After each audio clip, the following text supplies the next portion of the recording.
جیسے میرا اور ایک سوال تھا کہ علماء کرام بتاتے ہیں کعبہ معظمہ اور مدینہ المنورہ میں پہلے جو 100-150 سال پہلے 4 امام اپنے مسلک کے مطابق امامت کرتے تھے تو نماز یہاں پر ہوتی تھی. بالکل. تو اس وقت اصل کی جو حنفی وقت میں پڑھی جانے والی نماز حنفی وقت میں ہی حنفی حضرات پڑھا کرتے تھے. ایک کہاں تک صحیح ہے اس کے بارے میں تھوڑا وضاحت فرمائیے. جزاک اللہ خیر. نحمدہ و نصلی علی رسولہ الکریم. اما بعد، آپ دیکھ رہے ہیں نور ٹی وی جدہ اور میں ہوں آپ کا دوست، آپ کا ہوسٹ محمد عاقل. جدہ سے ہی اس مقام سے صرف 70-80 کلومیٹر دور ہوں جہاں کے بارے میں بھائی یہ جاننا چاہ رہے ہیں کہ کیا وہاں پر 4 مصلے تھے، اور 4 مصلوں کی حالت یہ تھی کہ عصر کے وقت حنفی کے ماننے والے یا امام ابو حنیفہ کے مقلد اپنے وقت پر نماز پڑھا کرتے تھے، اور تیسرے جو 3 امام ہیں وہ اپنے اپنے اوقات میں نماز ادا کر لیا کرتے تھے. کیا یہ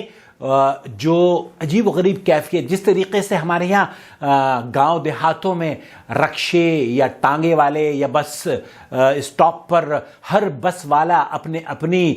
سواریوں کے لیے آوازیں لگاتا ہے، کیا اس طرح کا منظر حرم مکی میں بھی ہوا کرتا تھا کہ اذانیں تو ہو گئی ہیں لیکن نمازوں کے لیے ایک مصلی کے لیے امام ابو حنیفہ کے ماننے والے یہ کہتے تھے کہ جناب آپ کا ابھی وقت نہیں ہوا ہے، آپ ہمارے پاس آ جائیے، ابھی آپ کا وقت تاخیر سے ہوگا. کیا ایسا ہوتا تھا؟ میں آپ کو اس سے پہلے کہ اس سوال کا جواب پیش کروں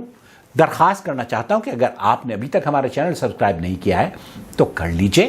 اور بیل آئیکن دبانے کے بعد آل نوٹیفیکیشن ضرور الاؤ کیجئے تاکہ ہماری ویڈیوز آپ تک پہنچتی رہیں. آج سے 1400 سال پہلے اللہ تعالیٰ نے ان الدین عند اللہ الاسلام یہ آیت نازل فرمائی اور ہمیں اور آپ کو بتایا کہ اللہ کے یہاں جو قابل قبول دین ہے وہ ہے اسلام، اور اسی اسلام کو یہاں سے تقریباً 80 کلومیٹر دور کے فاصلے پر یہ آیت نازل ہوئی. جب اللہ کے رسول صلی اللہ علیہ وسلم عرفات کے میدان میں تھے تو آپ علیہ السلام پر یہ آیت نازل ہوئی کہ آج میں نے تمہارے دین کو مکمل کر دیا ہے اور اس سے میں راضی ہوں. تو آپ علیہ السلام پر دین کے نام پر اسلام نازل ہوا اور اللہ رب العالمین نے اسے مکمل بھی کر دیا. اور یہ وہ مقام ہے جہاں پر مقام ابراہیم، جس پر امام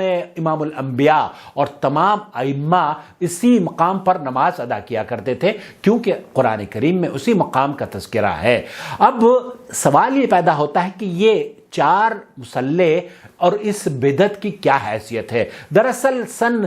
6 ہجری کے بعد 4 مصلے نہیں بلکہ 5 مصلوں کا وجود آیا. 4 مصلے بنے، حنفی، مالکی، شافعی، حنبلی، اور اس کے ساتھ ساتھ زیدیہ فرقے کا بھی مختلف ادوار میں یہاں پر ایک مصلح رہا ہے. اور مصلوں کی کیفیت یہ تھی کہ 4 مذاہب کے ماننے والے تقریباً 4 نمازیں تو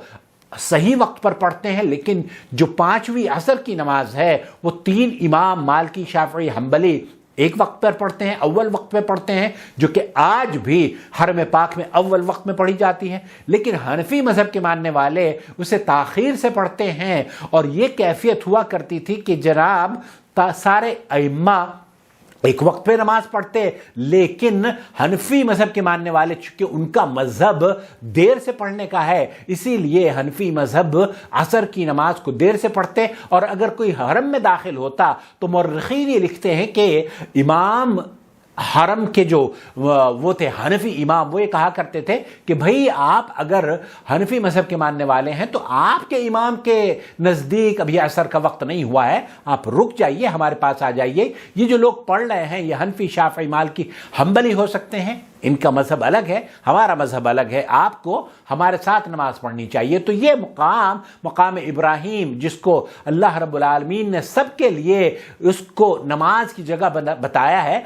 ہمارے یہاں بدقسمتی سے 450-500 سال گزرنے کے بعد اسے 4-5 حصوں میں تقسیم کر دیا گیا. اور احمد شاکر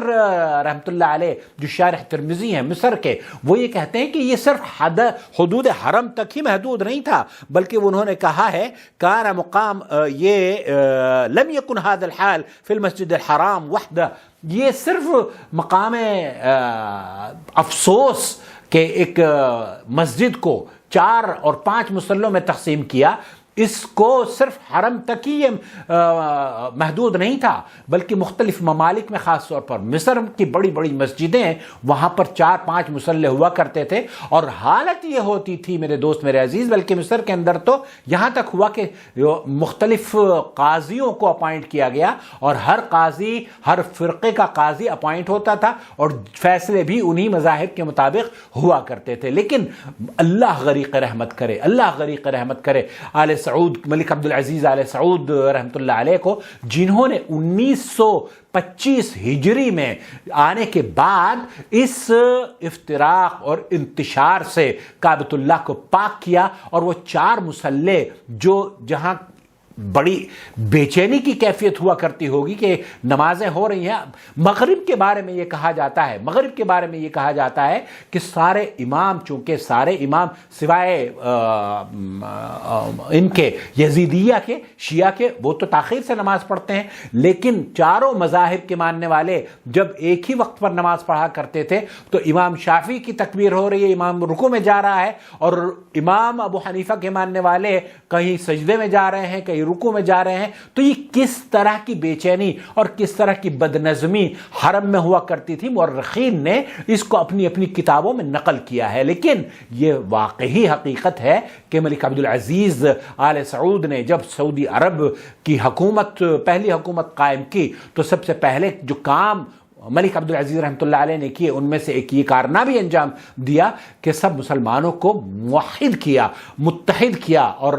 اسلام کی دعوت پر انہوں نے کہا کہ اگر آپ اپنے مذاہب پر پیروی کا عمل کرنا چاہتے ہیں تو کرتے رہیں، لیکن حرم سے ان 4 مسلوں کو پاک کرنے کی مجھے اجازت دے دی جائے، تاکہ میں اس کو قرآن کریم کی آیت کے مطابق کہ مقام ابراہیم کو نماز کی جگہ بناؤ، اس پر قرآن کریم کے اس آیت کا وہاں پر حکم نافذ کر دوں۔ تو یہی ہوا، اور آپ کو یہ جان کر حیرت ہوگی کہ یہ کوئی نئی بات نہیں ہے۔ آج سے تقریباً 20 سال پہلے حرم پاک میں 2 وتر کی نمازیں پڑھی جاتی تھی رمضان میں، ملک فہد کے دور میں، لیکن اللہ غریق رحمت کرے سعودی عرب کے مفتی اعظم شیخ عبدالعزیز بن باز کو، جنہوں نے کہا کہ اللہ کے رسول صلی اللہ علیہ وسلم نے فرمایا ہے کہ فَجْعَلُوا آخِرَ صَلَاتِكُمْ وِتْرًا، کہ آپ اپنی نماز، آخری جو نماز ہے وہ وتر کی نماز کو آپ بنائیں۔ تو آج کے بعد یہ اس وقت میں نے اپنے کانوں سے سنا، اور ائمہ حرم نے اس بات کا اعلان کیا، انہوں نے کہا کہ آج کے بعد یہ 2 ہوتا کیا تھا کہ تراویح پڑھتے اور پھر وتر پڑھا کرتے تھے، اور پھر قیام اللیل رات کو پھر تراویح پڑھتے 10 رکعات اور پھر وتر پڑھا کرتے تھے۔ تو ایسی صورت میں 2 وتر لوگ پڑھا کرتے تھے۔ تو نبی کریم صلی اللہ علیہ وسلم کی حدیث کے مطابق ملک فہد کے دور میں عبدالعزیز بن باز رحمۃ اللہ علیہ نے یہ فتویٰ جاری کیا کہ آج کے بعد صرف 1 وتر مسجد الحرام میں ہوگی، کیونکہ یہ حدیث کی مخالفت پر عمل یہاں پر کیا جا رہا ہے۔ تو ایسے واقعات سعودی عرب کی تاریخ میں بہت ملتے ہیں، جبکہ انہوں نے قرآن و سنت کے مطابق عمل کیا ہے، اور 4 فرقوں، 4 مذاہب سے اپنے آپ کو، ان کا احترام کرتے ہیں، ان کی عزت کرتے ہیں، لیکن ماننا ہمیں وہ چاہیے جس کو اللہ اور اس کے رسول صلی اللہ علیہ وسلم نے قرآن اور احادیث کے ذریعے ہم تک پہنچایا ہے۔ دین مکمل ہے، اور دین وہ ہے جو نبی کریم صلی اللہ علیہ وسلم پر نازل ہوا۔ 4 ائمہ بعد میں آئے اور ان کے مذاہب بھی بنے، اور ان کے مذاہب کے مطابق مسلح بھی بچھے، لیکن ان مسلوں کی بدعت سے سعودی عرب کو یا حرم پاک کو جو پاک کیا ہے وہ ملک عبدالعزیز رحمۃ اللہ علیہ نے کیا ہے۔ اللہ رب العالمین ان کی قبر کو جنت کا باغ بنائے، اور ان کے بچوں کو اور ان کی نسلوں کو، آنے والے نسلوں کو شاہی خاندان کی حفاظت فرماتے ہوئے ان کے نقش قدم پر چلنے کی توفیق عطا فرمائے، تاکہ وہ مسلمانوں کو انتشار اور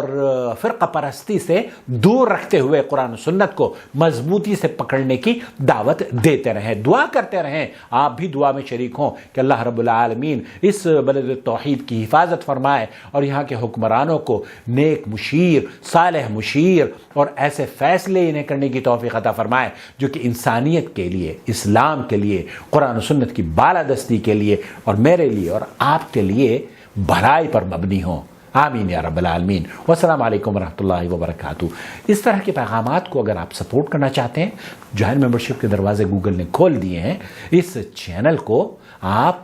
تعاون جوائن ممبرشپ کے ذریعے پیش کر سکتے ہیں. محمد عاقل، جدہ سے. اللہ ولی الذین آمنوا یخرجهم من الظلمات إلى النور والذین كفروا أولیاؤهم الطاغوت یخرجونهم من النور إلى الظلمات أولئك أصحاب النار هم فيها خالدون.